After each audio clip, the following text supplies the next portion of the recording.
This movie made me feel nostalgia for something that I've never experienced before. I never got to go to sleepaway camp, and after watching this, I never want to go. So for the first 40 minutes of this is not really a slasher film. I mean, in the very, very beginning, it is slasher. But aside from that, the first 40 minutes of this, it is basically a sleepaway camp, but for, I think, late teens, early 20s coming of age story. So I think you need to know that to be prepared, because if you're hoping for a all-out slasher movie, you're gonna be disappointed. It takes some time for this movie to really get going for me, but I'll start out with some of the positives first. I do like some of the different types of angst and struggles that some of the characters were facing.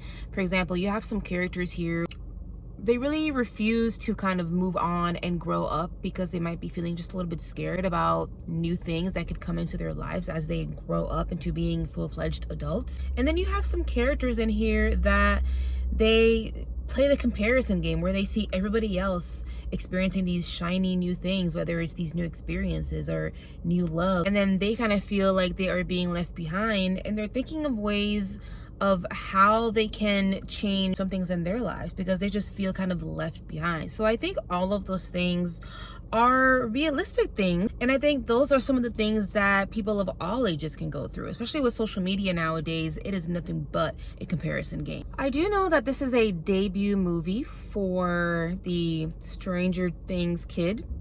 Okay, I obviously do not watch that show, but I know it is written and directed by him and I think Brian Brick. This is an okay debut. It's a fine start. I think they have a lot to go and a lot to grow through, and depending on the trailer for their second venture, I might be willing to give them a shot again. I just couldn't help but feel that this movie felt very uneven to me. It's just like the tone of it and the humor of it and just even the genre that you're in. And sometimes, as we have seen examples even from this year alone, a good little mashup, a little good genre blend can work.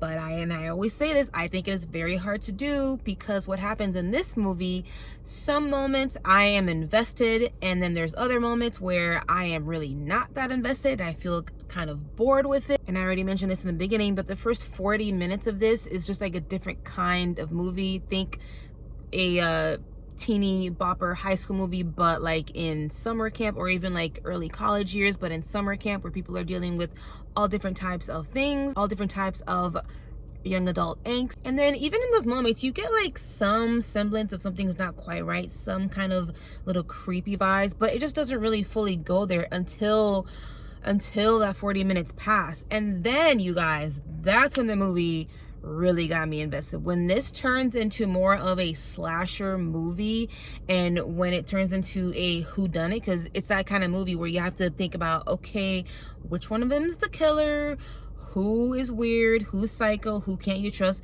That's when I was getting more and more interested as a horror fan. And I can so foresee that aspect of it being something that other people might experience as well. It just depends on, I think, your mood and the type of horror that you're in the mood for. If you are hoping for a really scary good time, this is not it. But I think if you have seen the trailer, you might know that, because the trailer does show you that it is a horror comedy.